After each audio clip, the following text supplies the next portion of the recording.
tenha respostas para as principais questões humanas e espirituais. Religião de Deus, do Cristo e do Espírito Santo, responde.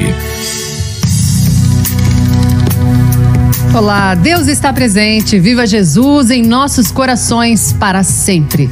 Obrigada pela audiência de todos, pela TV, pelo rádio, pela internet, no Brasil e no mundo, na terra e no céu também. A gente vem comentando durante todo o programa Comando da Esperança da importância de entrar no silêncio. Aliás, é uma defesa do irmão Paiva Neto na comunicação 100% Jesus de falar sobre oração, também de silêncio do espírito, silêncio da alma. Muita gente tem dificuldade de estabelecer essa prática. Por isso que hoje o quadro Religião de Deus, do Cristo e do Espírito Santo responde dúvidas sobre o tema Oração e Silêncio da Alma. Com a gente o ministro pregador da religião divina, irmão Emerson Damásio. Bem-vindo, Deus está presente. Muito obrigado, Juliana. Viva Jesus em nossos corações para sempre. A nossa saudação fraterna a todos que estão na audiência do Comando da Esperança, que também nos impulsiona a isto, a essa capacidade, como nos ensina a religião divina, de nos isolarmos e de nos integrarmos em Deus, entrando no silêncio da alma, acalmando o nosso interior. É sobre isto que trataremos no quadro de hoje. Isso, com a primeira pergunta já, direto do Rio de Janeiro, Graziela Pereira. Bem-vinda, Graziela. Sempre acompanho, comentou ela, acompanha a programação e já ouvi falar, vocês dizendo, aliás, sobre o silêncio da alma. Mas quando eu tento ficar em paz, vários pensamentos passam pela minha cabeça e eu não consigo me concentrar. Como eu posso conseguir esse silêncio de alma, ainda mais nesse período de pandemia em que a gente está tão avoada, preocupada, cheia de problemas? Muito obrigado, Graziela, e a todos que estão na audiência do Rio de Janeiro. Antes até de responder como você diz que como pode conseguir esse silêncio de alma, vamos primeiro entender o que é entrar no silêncio da alma. Eu recorro à mesma obra que a nossa irmã Juliana Bortolini ainda há pouco lia, Sagradas Diretrizes Espirituais da Religião de Deus, do Cristo e do Espírito Santo, no volume 1º, na página 107, a religião divina, através do seu saudoso proclamador, o irmão Alziro Zaru, e o irmão Paiva, autor desta obra que estamos lendo, ele transcreve estas palavras das qualidades do cidadão do céu, centro espiritual universalista da religião divina.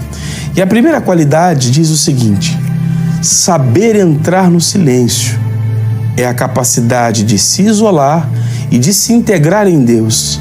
Aqueles que entram no silêncio sentiram, aqueles que entraram no silêncio, sentiram a sua paz e receberam a sua força. Então, primeiro ponto, Graziela, o que é entrar no silêncio? É essa capacidade de se isolar, mesmo que a gente esteja numa avenida barulhenta ou numa casa cheia de alarido com a brincadeira das crianças, com muita coisa acontecendo, é a gente se concentrar. Quantas pessoas, às vezes, estão num ambiente calmo, sem nenhum ruído externo, mas a sua alma está ruidosa, está barulhenta, está com aquele balbúrdio, porque aquela tormenta não lhe deixa concentrar. O silêncio é a capacidade da gente se isolar, não apenas dos barulhos externos, mas também dos barulhos internos, aqueles que nascem de nossas almas, as preocupações, os medos, as angústias. Aí você coloca, como eu posso conseguir entrar no silêncio da alma, me isolar e me integrar em Deus, ainda mais nesse período de pandemia em que a gente está tão avoado, preocupado? Ora, eu vou recorrer também ao 2º volume das Sagradas Diretrizes Espirituais da Religião de Deus, do Cristo e do Espírito Santo, no volume 2º. E na página 125, o autor desta obra, o escritor Paiva Neto, traz o seguinte subtítulo: Entrar no silêncio, mesmo dentro da maior balbúrdia. Então ele vai responder a você, Graziela Pereira, como se concentrar, como acalmar seu interior. Diz aqui o presidente pregador da religião divina, abre aspas: o mundo está por demais agitado. Não mais existem tantos refúgios como o Monte Olival. Aqui eu abro um parêntese, o Monte das Oliveiras, onde Jesus ia e levava os seus discípulos para ele orar a Deus. inclusive naquele momento em que ele seria, na sequência, injustamente preso, ele estava lá orando, pedindo a Deus, se desconectando de todos os dramas da vida humana, para que ele pudesse se conectar a Deus para receber força para suplantar os dramas que todos nós, nessa jornada terrestre, passamos. E prossegue o autor, o escritor Paiva Neto. O desafio a vencer, apesar da balbúrdia moderna, quer dizer, o barulho, a confusão, o tumulto, diz o autor, é o de olharmos para dentro de nós mesmos, templo do Deus vivo que somos, e nos rejubilarmos, quer dizer, nos alegrarmos, glorificarmos a nós próprios, dentro de nós o Deus poderoso, e nos rejubilarmos com as imensas fortunas que o conhecimento espiritual coloca à disposição de todos, os que, conforme promessa do Cristo, se decidem a conhecer e viver a paz que o mundo não pode dar. Fechar aspas, o autor prossegue, nós vamos nos ater a este ponto. O irmão Paiva diz aqui, olharmos para dentro de nós. Quantas vezes dedicamos tempo a tantas coisas que são importantes, a casa, o trabalho, o estudo, o lazer. Nos concentramos em tantas coisas, mas é necessário e importante que dediquemos um tempo para olharmos para dentro de nós. Aí você diz, mas como posso conseguir isso, né, Graziela? Ainda mais nesse momento de pandemia que a gente está tão agitada ou agitado. É um exercício. Assim como nós temos que exercitar o corpo com atividade física para aqueles que podem, não apenas um dia ou outro dia, mas sempre. O estudo também exige disciplina. No trabalho, um projeto exige disciplina. A concentração exige disciplina. Dedicarmos tempo para nós próprios, para olharmos para dentro de nós. É um hábito que temos que fazer sempre. Por exemplo, a Super Rede Boa Vontade de Comunicação, de hora em hora tem uma prece, que é um exercício para esta concentração. Muitos outros instrumentos podem ser utilizados por nós. Por exemplo, nós podemos fazer uso de uma música elevada para lermos o Evangelho de Jesus, para nos desligarmos. Temos o hábito de todos os dias lermos em voz alta o Evangelho e refletir sobre ele. Ouvimos as músicas elevadas, você pode baixar o aplicativo Boa Vontade Play, e lá você tem na seção de músicas legionárias uma série de músicas elevadas que vão lhe ajudar nessa concentração. Você pode inclusive colocar um fone de ouvido para se concentrar. Mas no primeiro dia eu não me concentrei muito. Ouça uma, ouça duas, ouça 3 músicas. Faça isso 1 dia, 2 dias, todos os dias. Faça prece ao acordar, na hora do almoço, na hora do ângelus, ao dormir, ou quantas vezes você puder. E esse exercício, minha irmã, vai lhe fazendo se desligar dos barulhos externos e, sobretudo, dos barulhos que às vezes estão aqui, no coração e na mente. E à medida em que você faz isso sempre, você vai conseguir estabelecer essa sintonia. Jesus, lá no Getsemane, como está no Evangelho segundo Lucas, capítulo 22, versículos 39 e 40, encontramos esta lição. E saindo, foi Jesus como costumava. Não era um dia ou outro, ele costumava ir para o Monte das Oliveiras para orar. E também os seus discípulos o seguiam. E quando Jesus chegou àquele lugar, disse-lhes aos discípulos: orai, para que não entreis em tentação. O ponto, Graziela, é este: nos habituarmos a criar espaço, como Jesus ensina, para orar, para meditar, para nos desconectarmos com as preocupações da vida, com os barulhos interiores e permitir ouvir de dentro de nós a voz do Cristo interno. Jesus está dentro do seu coração. E quanto mais vezes você se permitir um espaço para que Ele fale com você, você se desligará dos barulhos externos e trará a calmaria, a tranquilidade de alma ao seu espírito. Muito obrigado. A sua pergunta, a religião de Deus, do Cristo e do Espírito Santo. Endosso esse agradecimento, viu, Graziela? Fique sempre à vontade para interagir aqui com a gente pelo WhatsApp 998318195-DDD11. A próxima questão, irmão Damásio, é do Leôncio de Souza, de Campo Grande, no Mato Grosso do Sul. Esses dias, comentou ele, eu parei um pouco para rezar, meditar e me senti bem melhor. Parabéns, viu, Leôncio? Mas para falar a verdade, prossegue ele, na correria não é sempre que eu consigo. A gente tem que orar todo dia? Ou os efeitos da prece e da meditação duram um pouco mais? Meu irmão Leôncio, são duas perguntas. Muito obrigado a você e a todos do Campo Grande, no Mato Grosso do Sul. Sim, temos que orar todos os dias. A prece é um alimento para a alma. E assim como nós precisamos nos alimentar, inclusive algumas vezes por dia, o nosso espírito também precisa ser alimentado, porque se a gente não alimenta o corpo, a gente consome energia. Ao dormir estamos queimando calorias, mesmo que poucas. Os mais jovens consomem mais, devido ao seu metabolismo. Então nós precisamos repor ao nosso organismo as vitaminas, os sais minerais e os nutrientes necessários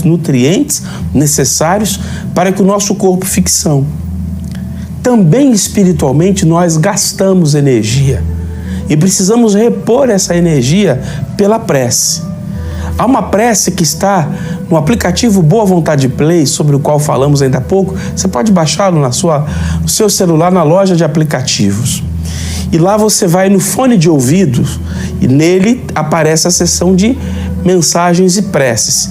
E quando você acha lá orações de paz, a oração 14, eu anotei alguns trechos de uma prece, desta prece, a oração 14, é a prece do Pai Nosso, proteção em meio aos desafios.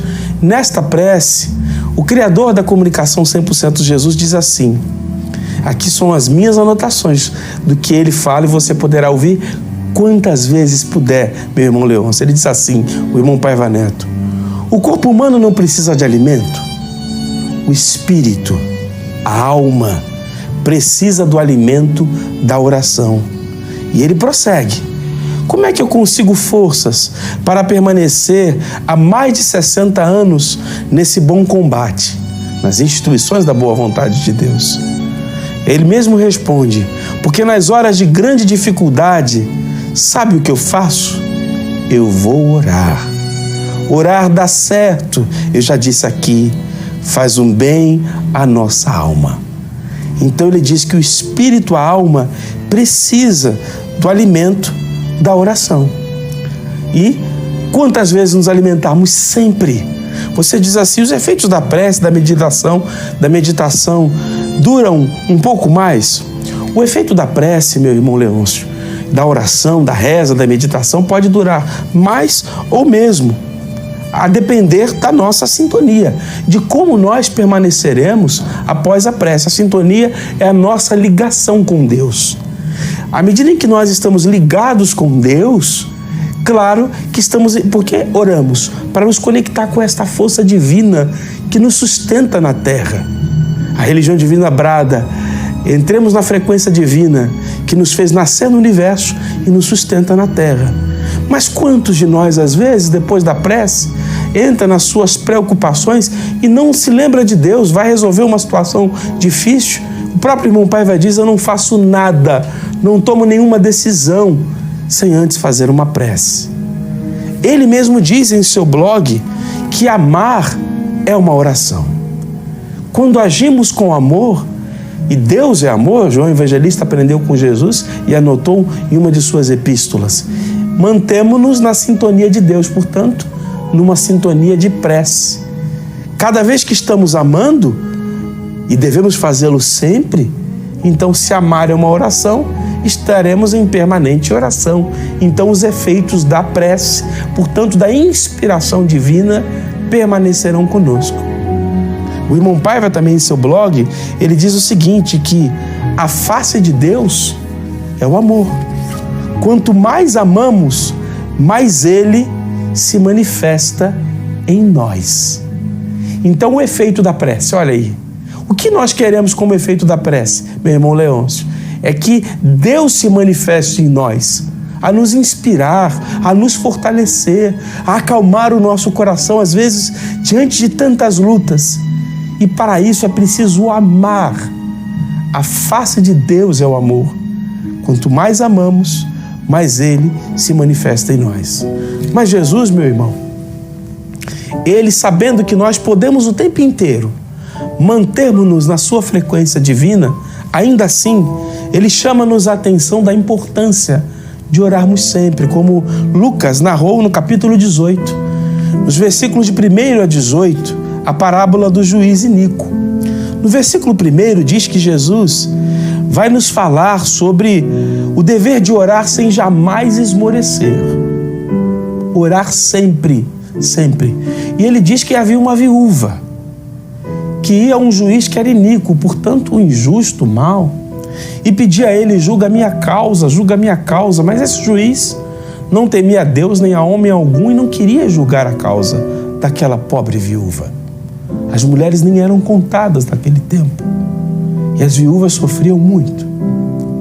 E Jesus traz essa comparação para mostrar que um juiz que era mau, num tempo em que, infelizmente, um regime patriarcal ainda era muito mais forte do que nos dias de hoje, que ainda existe, não movia o olhar compassivo a quem quer que seja. Mas o versículo 5 diz que aquele juiz dizia consigo mesmo: se eu não julgar a causa desta mulher, ela não deixará de me importunar. E aí o versículo 7, o Cristo no Santo Evangelho nos traz a lição: então não fará Deus justiça aos seus escolhidos, aqueles que se fazem escolher por suas obras, que a Ele clamam, que a Deus clamam de dia e de noite, embora pareça demorado em defendê-los? Digo-vos que depressa lhes fará justiça. Depressa lhes fará justiça. Lhes fará justiça. Deus fará justiça àqueles que orarem de dia e de noite. É o que Jesus está dizendo. E o irmão Paiva, meu irmão Leôncio, cumprindo esta determinação de Jesus, coloca de hora em hora uma prece, de dia e de noite, para que nós oremos sempre. O efeito da prece pode durar 24 horas, pode durar a vida inteira, mas conforme nós nos doamos pelo gesto de amor, precisamos repor as energias de nosso espírito. Por isso, devemos orar sempre, como aconselha Jesus. Muito obrigado pela sua pergunta à religião de Deus, do Cristo e do Espírito Santo. Os comentários finais, o irmão Damásio, vai bem ao encontro do que a Regiane Aurélio, de Curitiba, no Paraná, tem dúvidas também.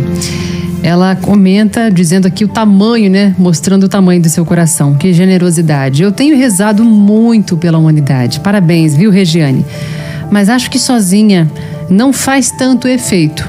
Como funciona esse negócio de várias pessoas fazendo prece ao mesmo tempo? As energias se somam?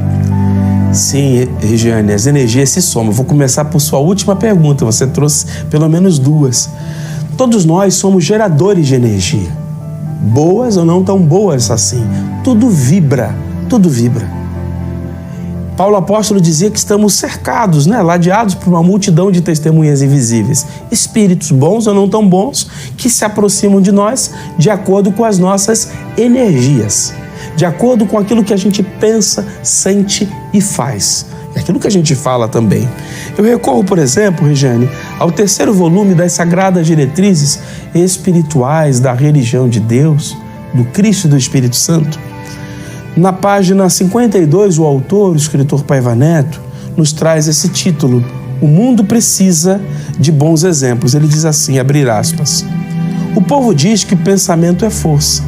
Está com razão, está com a razão.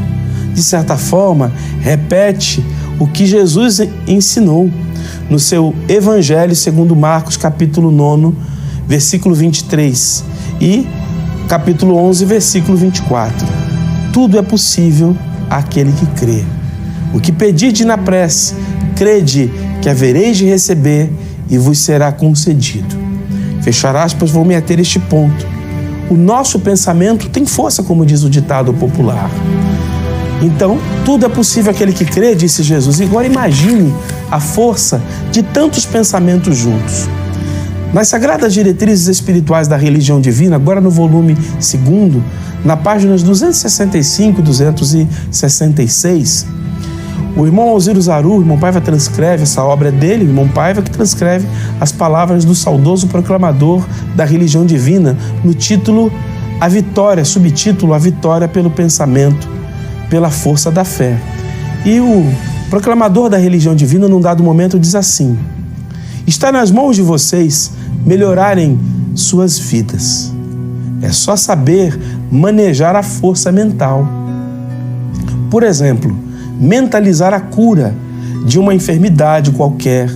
Se o único pensamento tem força, imaginem 300, 500, milhares, milhões de pensamentos.